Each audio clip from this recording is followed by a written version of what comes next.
Letter 9. I am very glad to find that you have laid out your flower garden, and that you begin to feel an interest in the cultivation of your flowers. I do not at all agree with you, however, in thinking that this is merely because gardening has with you, as yet, the charm of novelty. On the contrary, I am quite sure that, as you become better acquainted with the subject, you will find your interest in your garden increase. As gardening is one of those happy arts in which there is always some not quite certain change to look forward to and to be anxious about. Landscape gardening is, however, the highest branch of the art, and it is the more necessary that you should study it, as, from the view you have sent me of your house, it appears to me that the general aspect of your park is at present very monotonous. An ancient mansion, embosomed in tall trees, with a fine broad terrace at the back, having a piece of still water lying like a liquid mirror below it, and a large park beyond overgrown with majestic trees whose lower branches repose upon the turf beneath them, form a scene which sounds exceedingly well in description, but is very wearying to the eye, which is destined continually to rest upon it. It is also not very healthy, as chilly vapors are sure to rise from the water, while the mass of trees beyond will obstruct the free current of air. You must not suppose, from this, that I admire a house in an open exposed situation, as I think nothing can have a more bleak and naked appearance. Besides, a house entirely unsheltered by trees is sure to be a very uncomfortable residence, from its exposure to the heat in summer and the cold in winter. It is, therefore, most desirable to have a sufficient quantity of trees near the house to shelter it, and yet to have numerous openings through those trees to admit distant prospects and a free current of air. If a few openings could, therefore, be made in the plantations near your dwelling, I do not think there would be any danger in leaving the water in its present position. As, from your description, the house is elevated very much above it, and as, notwithstanding its appearance of stillness, there is a current through it. The elevation at which the house is above the water will also prevent the unpleasant consequences which sometimes ensue when water overflows its banks and makes its way into the basement story of a house. As to your house being on the ridge of a hill, I do not think that is any objection, as the rise is not very great on either side, and it is a proof that the prospect would be good if you would only cut down a sufficient number of trees to show it. Houses quite in a valley are frequently damp, and if, on the summit of a high hill, they are apt to be bleak, so that the side of a hill, or the ridge of a knoll is, in fact, the best situation that can be imagined. Our ancestors, indeed, rarely went wrong on this subject, and it is quite an extraordinary case to find an old house badly placed. In the old times, the country gentry lived in their mansions all the year, and only visited London occasionally, so that they were more anxious to make their homes comfortable than persons of the same rank at the present day, who live in London and only visit the seats of their ancestors as they would a watering place. You complain bitterly of your house not having an extensive view from it. You see nothing but trees, you say, in whichever direction you look, and you detest trees because their foliage is monotonous and so thick that you cannot see 200 yards before you. This last is the real point of complaint. Forest scenery is extremely beautiful in itself, and principally from the great variety it presents in the same objects. A fine tree, even when bare of leaves in winter, is beautiful from the delicate tracery presented by its branches, which look like the masts and rigging of a large ship. Intricate, yet without confusion. In snow, trees assume a new character, the weight sustained by the branches makes them droop, and 1,000 graceful and elegant forms take the place of what was before a stern and rigid outline. In hoarfrost, trees glisten with 1,000 gems, reflecting the rays of light in so many different colors that they remind one of the description of Aladdin's magic garden. In spring, they present vivid ideas of youth and fertility, and all nature appears awaking into new and vigorous life. The buds swell their coverings burst, and the young leaves display their tender and delicate green, at first only half unfolding their beautiful forms, and reminding one of a young and timid girl, half wishing and half fearing to make her first appearance in the busy world. Trees now begin to assume each a new and decided character of its own. The leaves of no two trees are alike. Those of the beech are of clear dark green, and so thin that they are almost transparent, and yet they are deeply marked with a strongly indented feather-like set of veins. The bark of the beech is clear and smooth, as though nature had intended it for the use to which it has so often been applied by lovers, to carve on it a fair one's name. The leaves of the elm are of a thick coarse texture, rugged and distorted, wrinkled, and of a dingy green, and the bark of the tree is cut into 1,000 furrows. The leaves of the ash are light and pendulous, and cut into numerous leaflets. Those of the oak are deeply indented, and generally grow in tufts.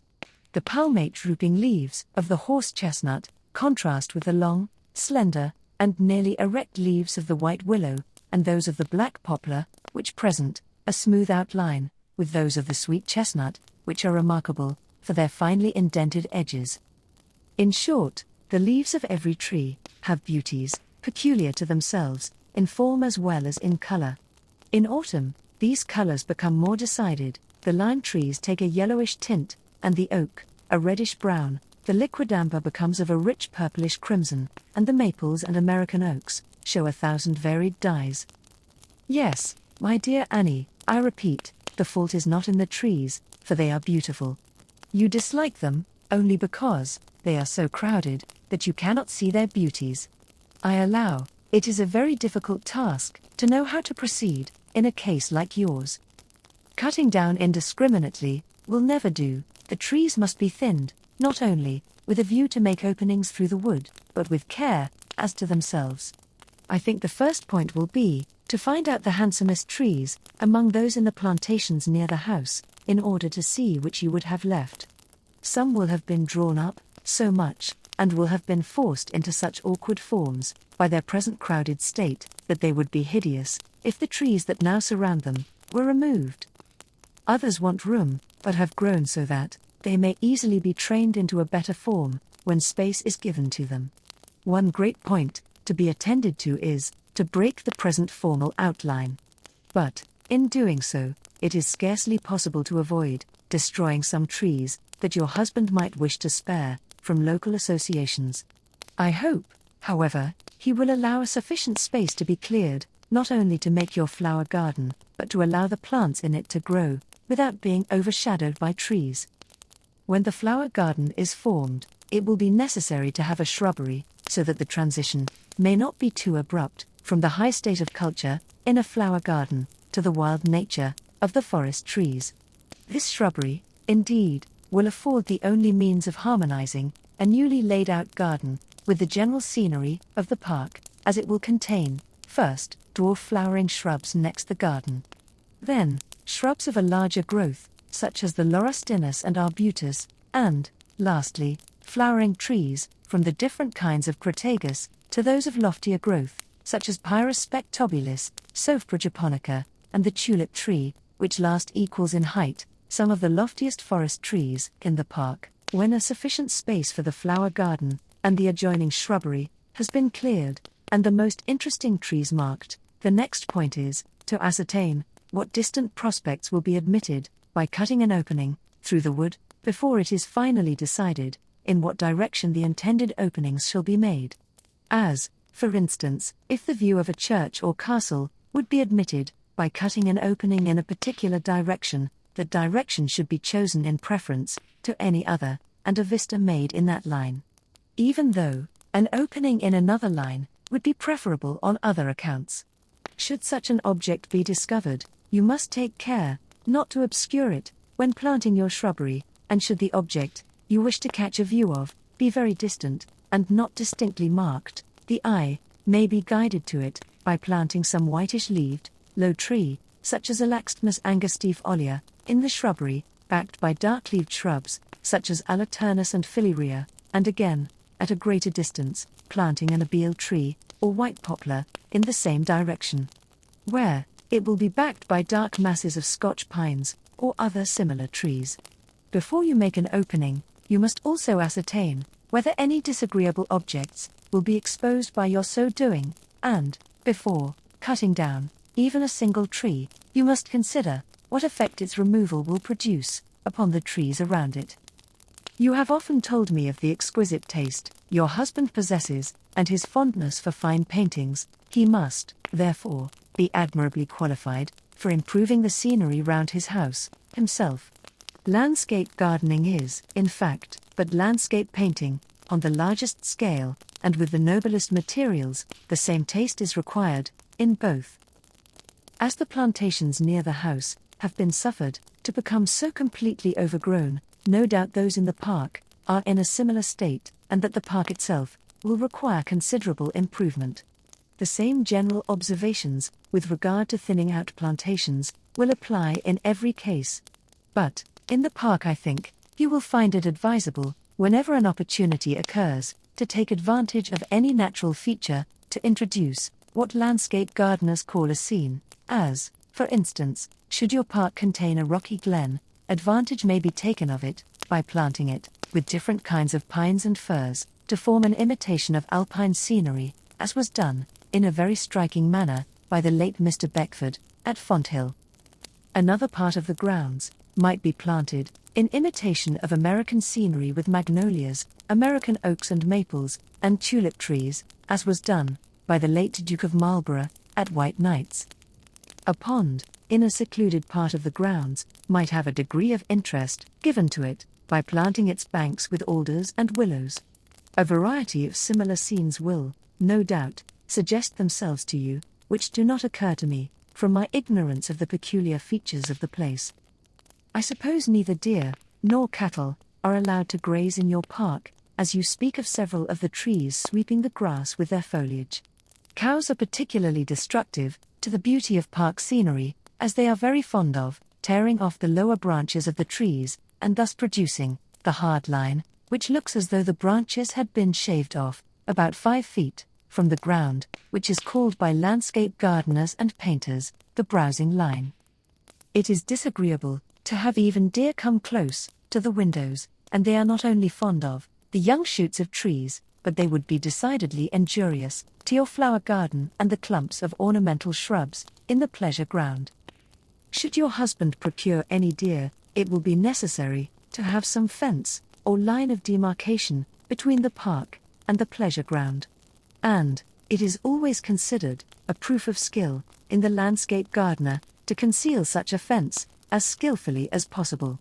When an iron fence is used, it is generally extremely slight and painted green, so as to be almost invisible, and, when this fence is used, it is sometimes concealed by a plantation of trees thrown together indiscriminately, or planted artistically, in groups.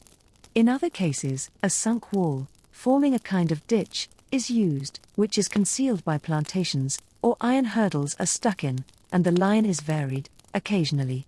Any of these plans may be adopted in the front of your house, to protect your garden, if necessary, as I have already alluded to the improvement that will be effected by introducing a shrubbery, to harmonize the intended flower garden with the trees in the park. You will probably wish to know if anything of the kind will be required on the back front of the house. But, in that case, there will be less difficulty, as the terrace affords an admirable medium for uniting the architectural stiffness of a mansion with the beautiful wildness and grace of nature. There is always a degree of incongruity in passing abruptly from the stiff symmetrical forms of a building to the unsymmetric, though graceful, forms of a tree, left in a state of nature, and it was no doubt a feeling of this kind which induced our ancestors to surround their houses with formal architectural gardens and trees clipped into stiff and regular forms. In more modern times, something of the same kind was done, by always adding to the house verandas, porticos, and terraces, which formed a connecting link between the building and its grounds. After a time, these also were laid aside, and about the beginning of the last century, when Brown and his followers would admit nothing but what they called nature in garden scenery, the park was allowed to come close up to the windows of the house, and, as a writer in the Gardener's Magazine observes, the inhabitants of the mansion might leap from their windows into jungles and steppes and wildernesses, where the lion and the panther would be more at home than the lady in her silken sheen. You will see, from these observations, that there are styles marking different periods in gardening, as well as in architecture, and, in some cases, it is advisable to preserve a certain degree of similitude between the style of the garden and that of the house. Of course, however, this can only be done as far as is consistent with modern comforts, and the fact of your house being partly Elizabethan does not entail upon you the necessity of having a formal garden with high-clipped hedges and trees cut into 1,000 fantastic forms, any more than it obliges you to sit in rooms darkened by stone mullions and small-paned casements, because the courtiers of Queen Elizabeth were obliged to submit to such inconveniences. With regard, then, to the back front of your mansion, I would leave the terrace in its present form, with its stone alcoves at each end, which correspond so well with the style of that part of the house which appears to have been added in the reign of Anne or George I, and I would preserve and repair the stone balustrade, with urns at regular intervals, and the stone steps leading from the terrace, which are all in the same style as the house, and I would have them lead into an architectural garden below. The form of this garden should be quite regular, or, if you prefer the term, quite formal, and it should be ornamented with fountains, urns, and statues.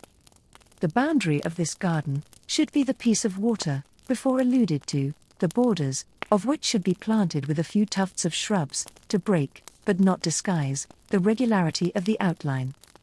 On the other side of the water, these tufts must be continued, but in a much wilder and more natural manner, and here and there, the plantation must take the character of a clump, and consist of low trees, mingled with shrubs, of the largest size.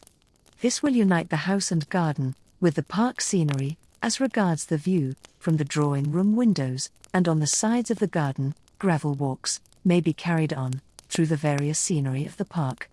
A stone bridge being thrown over the water on the side nearest the entrance front, and, farther on, a rustic bridge may be thrown over the stream, in some situations where it is not seen from the house. I think it very desirable that openings should be made, in several places, through the mass of wood, to admit views of the distant scenery from the drawing-room.